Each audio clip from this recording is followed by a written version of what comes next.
Viva Voz, com Vera Magalhães.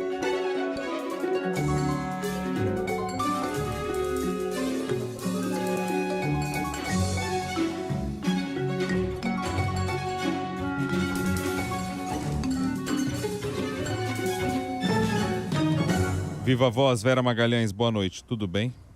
Boa noite, Bocardi, boa noite, Carol, todo mundo que nos ouve e nos assiste. Oi, Vera. Vamos falar aí, Vera, desta PEC aí, com vários nomes e a turma acelerando para aprovar isso logo. Nossa senhora, eu nunca vi uma correria dessa, viu, Bocardi? Olha que o Arthur Lira é conhecido por passar o rolo compressor, o trator, todo tipo de veículo aí de grande tração, mas dessa vez ele se superou. A PEC foi, como a gente disse, aprovada na comissão especial, teve um tanto de briga, tentativas ali, pelo menos para constar nas câmeras, de obstrução da sessão, mas na hora da votação, todo mundo votou a favor. De novo, assim como tinha acontecido no plenário do Senado, só teve um voto contrário, que foi o do deputado Alexis Fontaine, do Novo aqui de São Paulo. O resto, todo mundo, toda a oposição, fez várias ressalvas, disse que é ilegal, disse que não concorda com isso, com aquilo, mas votou a favor. E a mesma coisa está se repetindo na sessão do plenário agora para votar isso. Teve uma sessão relâmpago de 1 minuto para você poder contar os intervalos, o tempo necessário para poder votar em 2 turnos no plenário de hoje. E chegando lá, todos os discursos contrários, mas a ressalva de que todos vão votar a favor, porque as pessoas estão passando necessidade, é preciso olhar para as pessoas que passam fome e a desigualdade, etc. Então, vai passar sem nenhuma dificuldade em 2 turnos já hoje. Então, não vai precisar nem fazer um serão extra amanhã, que os deputados estavam dispostos a fazer, mas deverá passar tudo hoje com muita folga, sem nenhuma dificuldade. Quer dizer, junto com a implosão do teto de gastos, da lei eleitoral, estão implodindo também todo o processo legislativo, né, Vera? Pensando uma PEC na outra para não passar em comissão, um negócio assim a toque de caixa, né? Pois é, Carol, depois fica muito difícil você restabelecer os ritos tradicionais, né? Porque se quebrou toda a formalidade e isso não é uma exclusividade da Câmara, não é nada que só o Arthur Lira, o chefe do Centrão, tenha feito. O Rodrigo Pacheco, com toda a sua pompa ali de jurista, né, de um homem que disse que vai defender a democracia, ele fez as mesmas quebras de ritos que estão sendo promovidas agora na Câmara. No Senado não passou pela CCJ, não teve a constitucionalidade analisada, até porque é plenamente inconstitucional, então não seria possível fazer isso. O texto foi sendo costurado no plenário do Senado, também lá havia 2 PECs diferentes que foram costuradas em uma só, pelo senador Fernando Bezerra Coelho. Aí chega esse texto já cheio de problemas de cumprimento de ritos na Câmara, e aí também são atropeladas todas as formalidades, tudo aquilo que o regimento estabelece em termos de interstício, né, que são os intervalos entre votações, por sessões, tudo que é previsto em termos de tramitação nas comissões, e vai direto para o plenário sem muita chance. Teve uma tentativa de obstrução feita pela oposição para ganhar alguns dias, e com isso fazer com que os benefícios eleitorais para o presidente sejam reduzidos no tempo, que também não deverá ter muito sucesso. Eles pretendiam alegar, conforme eu já até antecipei aqui, e isso foi adiante, que a lei do teto de gastos prevê que quando uma medida fura o teto, quando ela estabelece novas despesas sem receitas, etc., 1/5 dos deputados ou senadores pode pedir vista por até 20 dias. Mas para mostrar como está tudo muito de cabeça para baixo, não conseguiram nem as assinaturas necessárias, tiveram dificuldade para conseguir as assinaturas necessárias com a oposição para fazer com que esse recurso fosse interposto. Então, é isso, ninguém quer ficar mal na fita como a pessoa que votou contra mais recursos para os mais pobres. Bolsonaro conseguiu fazer a narrativa de tal maneira, isso sem precisar nem pôr a cara, né? Porque o projeto não é do Executivo, é um projeto que tramitou todo ele via Congresso, de uma maneira que a oposição ficou intimidada de votar contra, intimidada de impedir que tudo isso que você mencionou fosse estourado. O teto, os controles, a lei eleitoral e o próprio processo legislativo. A questão da emergência, que tanto se falou, e agora meio que está muito centrado na questão do gasto, mas isso está condicionado, né, Vera? E que entra para aquele campo eleitoral, né, como a gente vinha falando antes, o campo da eleição. Exato, Bocardi. Isso vai poder ser questionado no Supremo, sempre pode ser questionado no Supremo. O fato de você alegar uma emergência que foi fabricada, né?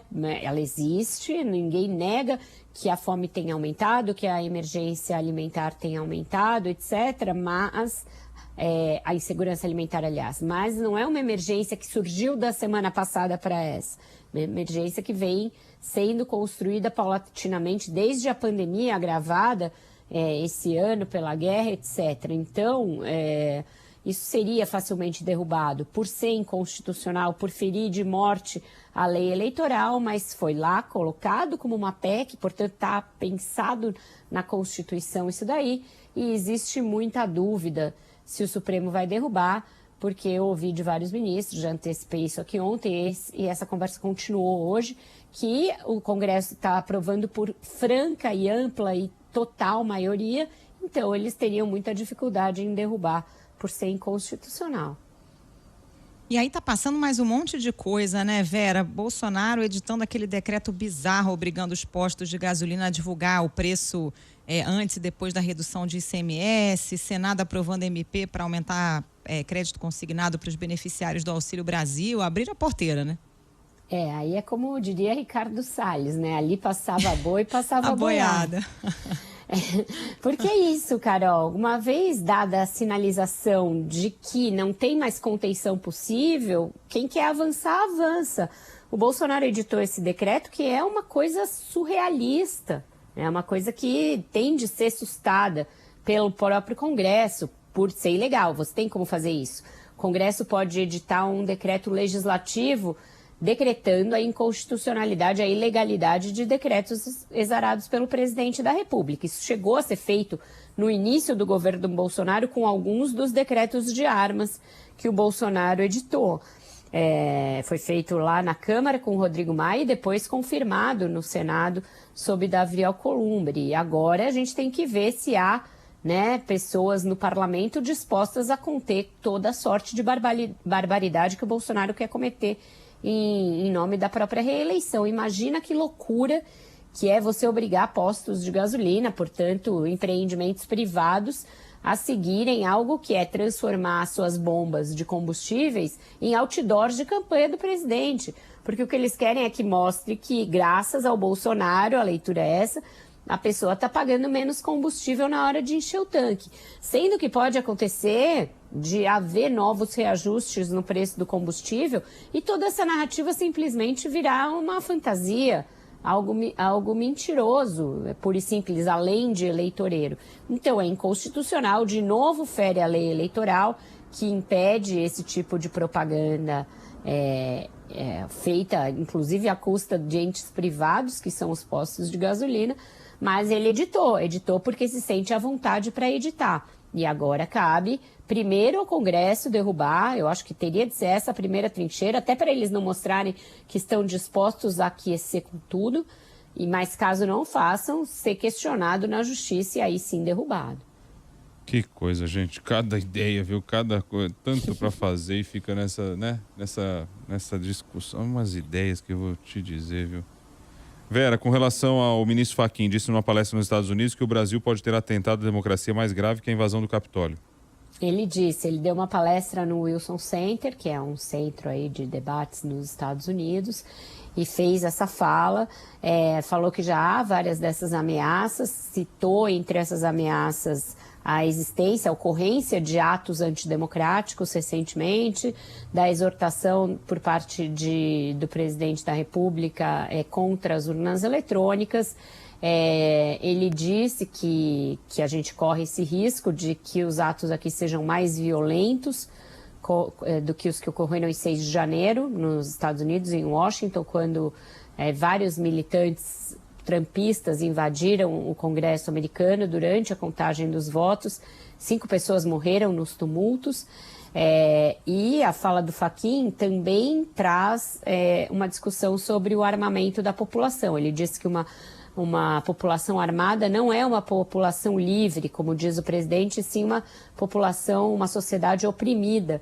E fez uma relação a esse incentivo para que as pessoas se armem a essa possibilidade de que existam tumultos aqui durante as eleições. Então, uma fala bem grave do ministro Edson Fachin e que reflete uma preocupação existente e muito presente em Brasília, que eu colhi não só de ministros do Supremo e do TSE, mas também no TCU, também nas minhas andanças pelo Congresso e até de ministros do presidente Jair Bolsonaro, de que sim, vai haver tumultos, que isso está contratado. Então, é algo que a gente deveria prevenir em vez de tentar remediar lá na frente. Ô Vera, e o ex-presidente do TSE, ex-ministro do Supremo, Joaquim Barbosa, foi para as redes sociais condenar o ataque dos militares à Justiça Eleitoral e fez ali uma exortação para que eles voltem para os quartéis, né? Dizendo que eles não têm nada a ver com esse assunto.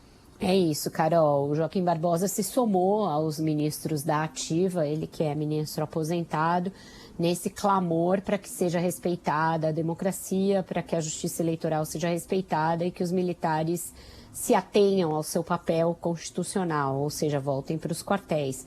Ele fez alusão nesse tweet, é uma série de tweets, na verdade, que ele publicou na conta dele no Twitter, há uma fala do ministro da Defesa, general Paulo Sérgio, de que, olha, nós estávamos lá quietinhos no nosso canto e fomos chamados pela Justiça Eleitoral. E aí ele diz, em alto e bom som, general, vocês têm de ficar quietinhos no canto de vocês, e que o Brasil já tem uma justiça eleitoral, que é um ramo da justiça independente, voltado só a cuidar do papel das eleições, a lisura das eleições, justamente para garantir que haja eleições limpas e democráticas e que esse papo aí dos militares tende a acabar.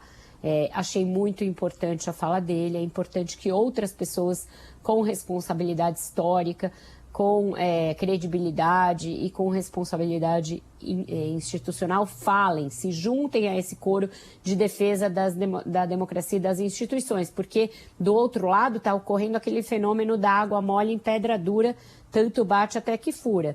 Sem nenhuma prova, o presidente fala todo dia que tem risco de fraude às eleições. E aí, uma hora, isso ganha aderência e adesão na sociedade. Eu me assustei de ouvir de pessoas que são civis, mas têm cargos no governo. Mas também as urnas, mas também, esse mais também, é porque as pessoas estão comprando a fake news e estão comprando a tese golpista. Então, quem tem responsabilidade com o país precisa estar comprometido de dizer que mais também nada, cara pálida. Não tem fraude comprovada nas urnas, as urnas são seguras comprovadamente, já foram auditadas sucessivas vezes e toda outra conversa é uma conversa fake, mentirosa, voltada a causar esse tumulto que o ministro Fachin disse que teme. E os deputados democratas? Também teve isso hoje, Bocardi. Então, não é só a gente que está preocupado com o risco de fraude nas eleições aqui, de tumulto nas eleições brasileiras, mas também um grupo de 6 deputados democratas que apresentou uma emenda à discussão do orçamento de defesa nos Estados Unidos, segundo a qual os militares brasileiros têm de se comprometer com a aceitação do resultado das eleições e com a democracia.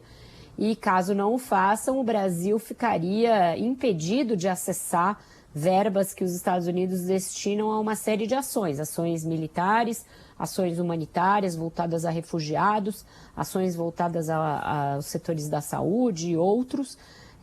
Então, ele pede que o Ministério da Defesa norte-americano faça um relatório num prazo mostrando esse compromisso das Forças Armadas brasileiras. Deverá haver alguma resposta, eu imagino, por parte do governo brasileiro, do Itamaraty ou mesmo do Ministério da Defesa, ainda que seja só uma emenda, ela não foi aprovada, não se sabe se esse grupo tem força suficiente para fazer aprovar isso no orçamento da defesa, mas de qualquer maneira mostra uma dificuldade que o Brasil está tendo de ter uma boa relação com os Estados Unidos desde que o Biden assumiu e uma desconfiança por parte dos democratas, que é o partido que está no poder, em relação ao compromisso democrático das Forças Armadas brasileiras, o que é bastante grave, né?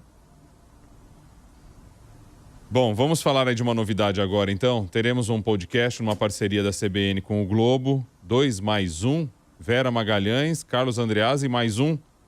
Quem é mais um? Andreasa está na linha com a gente? Andreasa, boa noite para você. Opa, salve Bocardi, tô na área.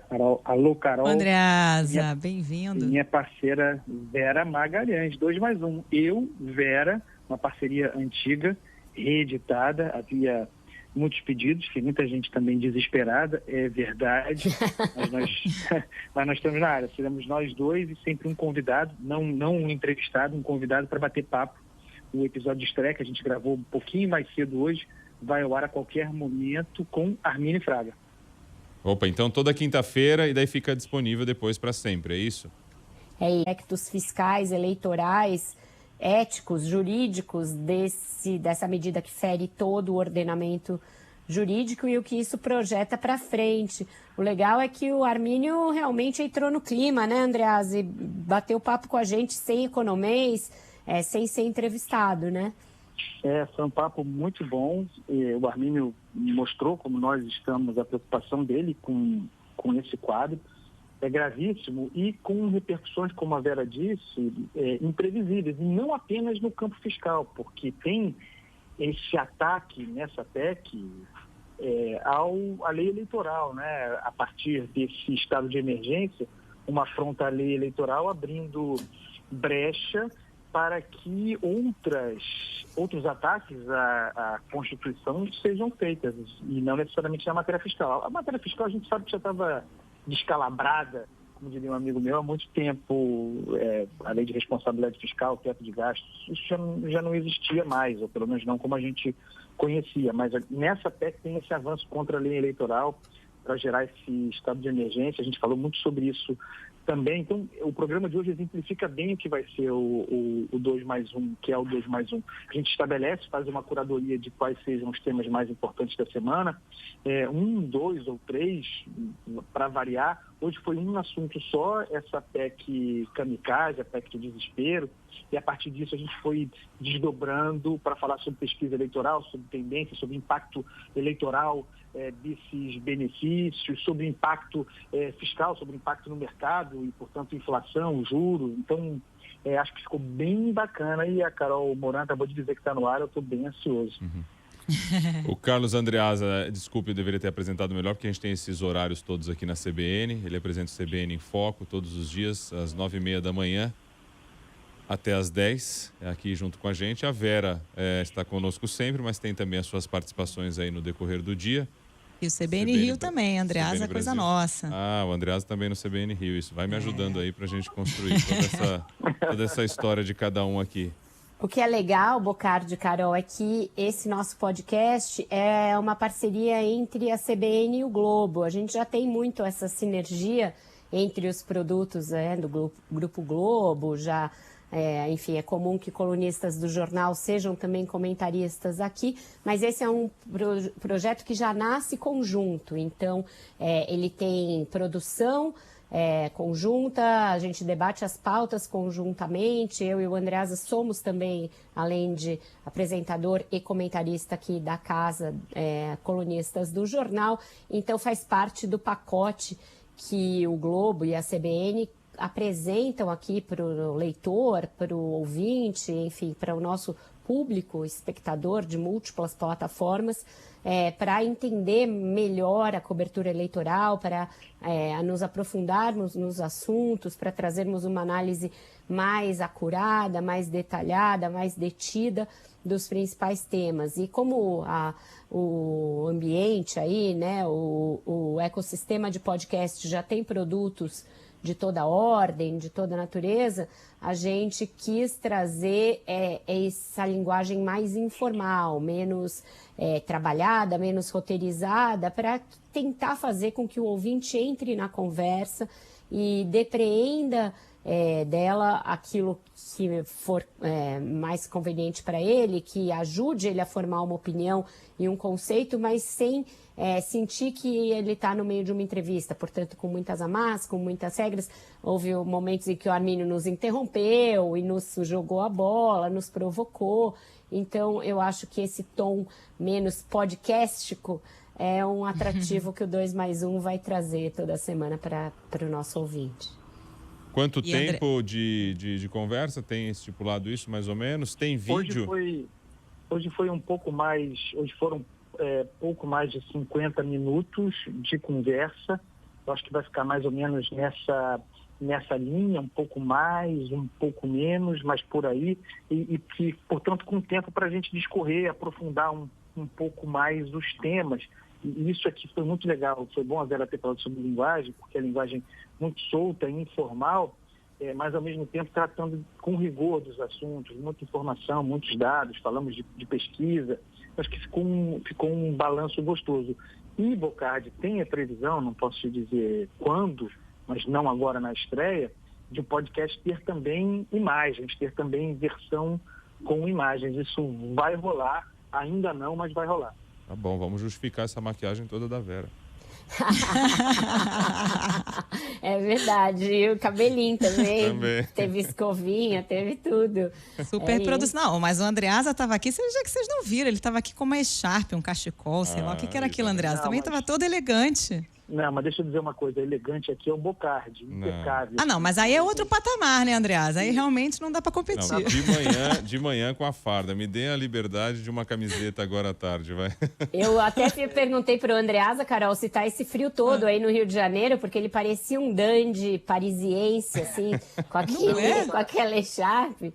Olha aqui, não tá esse frio todo. Aliás, hoje até foi um dia quente, mas no estúdio faz frio e eu precisava proteger a garganta. A garganta não estava 100%, eu tinha que gravar o podcast, tinha feito 2 horas e meia, quase 3 de programa ao vivo, a voz sente. Então eu estava preservando meu instrumento de trabalho, Vera, não era estética não, tá? Esse dandy aí foi consequência da proteção do meu instrumento de trabalho, tá bom? Por que não, se puder juntar isso à elegância, né?